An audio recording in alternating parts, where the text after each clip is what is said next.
इस वीडियो में आज हम सीखेंगे कि मेन मेमोरी किसे कहा जाता है। मेन मेमोरी जिसको आमतौर पे हम मेमोरी स्टोरेज भी कहते हैं या जिसे हम प्राइमरी स्टोरेज भी कहते हैं या बहुत ही सादा अल्फाज में उसे सिंपल मेमोरी कहा जाता है। जैसे कि आप देख सकते हैं इस वक्त इस पिक्चर में आपको एक हार्डवेयर डिवाइस दिखाई गई है। ये दरअसल हमारी मेन मेमोरी कहलाती है और इसको हम आम लफ्ज़ों में रैम के तौर पे जानते हैं। इसका साइज़ 4 इंचेस होता है और मेन मेमोरी जो है ये दरअसल इसकी ज़रूरत हमें क्यों पेश आई। हमारा जो असल जो हमारा हिस्सा होता है जो कि कंप्यूटर के तमाम ऑपरेशंस परफॉर्म कर रहा होता है वो होता है सीपीयू।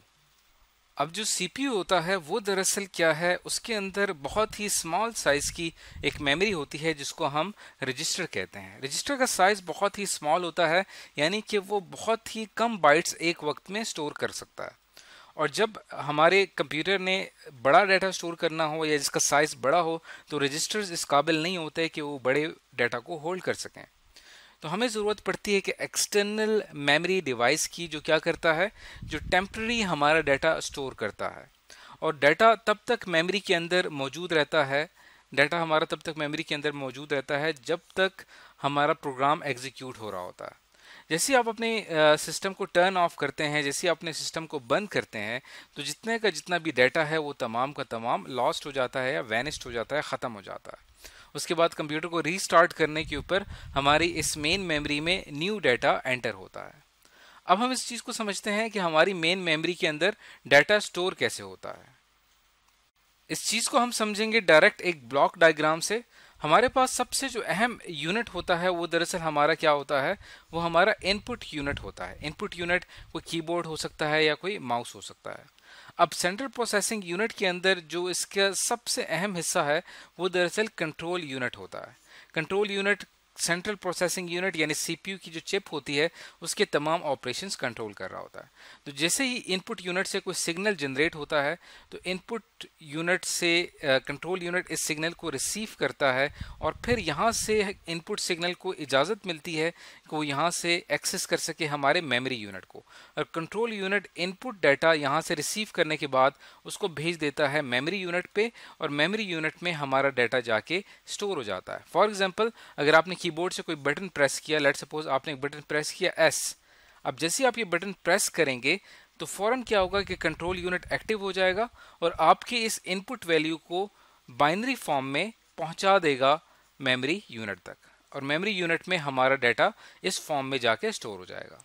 उसके बाद क्या होता है कि कंट्रोल यूनिट जब मेमोरी यूनिट में डाटा पहुंचा देता है, उसके बाद कंट्रोल यूनिट मेमोरी यूनिट से डाटा एक्सेस करता है।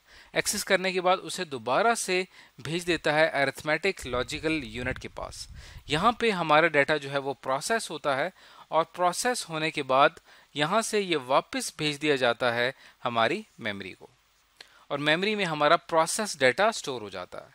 और उसके बाद ये जो प्रोसेस डाटा है ये भेज दिया जाता है हमारे आउटपुट यूनिट की तरफ और आउटपुट यूनिट में जाके ये हमारा डाटा स्टोर हो जाता है, सॉरी हमारा डाटा डिस्प्ले हो जाता है। तो आप देख रहे हैं कि हमारी ये जो मेन मेमोरी है इस पूरे एग्जीक्यूशन में क्या काम कर रही है कि एक चीज़ आपने इनपुट से स्टार्ट की, आपने एक एस बटन प्रेस किया, वो बाइनरी फॉर्म में यहाँ स्टोर हुआ, यहाँ से ये पहुँचा अरिथमेटिक लॉजिकल यूनिट में, इसने इसको मजीद प्रोसेस किया, प्रोसेस करने के बाद ये वापस मेमोरी यूनिट में स्टोर हुआ और आपके मॉनिटर या स्क्रीन पे आपको बड़ा सा एस लिखा हुआ नज़र आ रहा है। अब इस यहाँ पे आपने कीबोर्ड से बटन प्रेस किया और आपकी मॉनिटर की स्क्रीन पे आपको ये एस लिखा हुआ नज़र आ रहा है।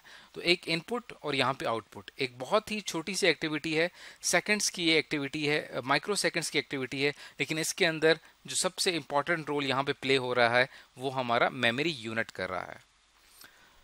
तो ये कहलाती है हमारी मेन मेमोरी और इस तरह से हमारी मेन मेमोरी में जो डाटा है वो आके स्टोर होता है। तो डाटा की डिफरेंट टाइप्स होती हैं, जैसे कि टेक्सचुअल डाटा। तो डाटा की जितनी भी टाइप्स हैं, जैसे कि टेक्स्ट डाटा, आपने कीबोर्ड से कोई टेक्स्ट एंटर कर रहे हैं, लेट्स सपोज ABC या 1 2 3 या कोई भी आप पैराग्राफ लिख रहे हैं या आप कोई भी वर्ड लिख रहे हैं, इसी तरह उसके लिए आप इस्तेमाल कर रहे हैं कीबोर्ड का। और जैसे ही आप वो लिखते हैं आपने नोट किया होगा कि फ़ौरन वो आपकी स्क्रीन के ऊपर डिस्प्ले हो जाता है। उसकी रीज़न क्या है कि दरमियान में बहुत ही इंपॉर्टेंट हिस्सा काम कर रहा है हमारी मेन मेमोरी का, जो कि हमारे डाटा को स्टोर करके डिस्प्ले करवाती है। इसी तरह ऑडियो डाटा जो होता है ये दरअसल क्या करता है, ये दरअसल जो भी हम अपनी आवाज़ जनरेट करते हैं माइक्रोफोन के ज़रिए, ये पहुंचता है बाइनरी फॉर्म में हमारे मेन मेमोरी तक। और मेन मेमोरी हमारा जो ऑडियो डाटा है वो भी स्टोर होता है हमारी मेन मेमोरी में बाइनरी फॉर्म में। सिमिलरली हमारा वीडियो डाटा जो कि हमारी कैमरा डिवाइस कैप्चर करती है वो भी पहुंचता है हमारी मेन मेमोरी तक बाइनरी फॉर्म में। और इसी तरह कोई भी पिक्चर है वो भी प्रोसेस होती है और पहुंचती है हमारी मेन मेमोरी में, और फिर वहां से ये प्रोसेस होके हमारे सामने स्क्रीन के ऊपर डिस्प्ले होती है। तो आज की इस वीडियो में हमने ये सीखा कि मेन मेमोरी होती क्या है, वो उसके अंदर डाटा स्टोर कैसे होता है, और हमें मेन मेमोरी की ज़रूरत क्यों पेश आती है।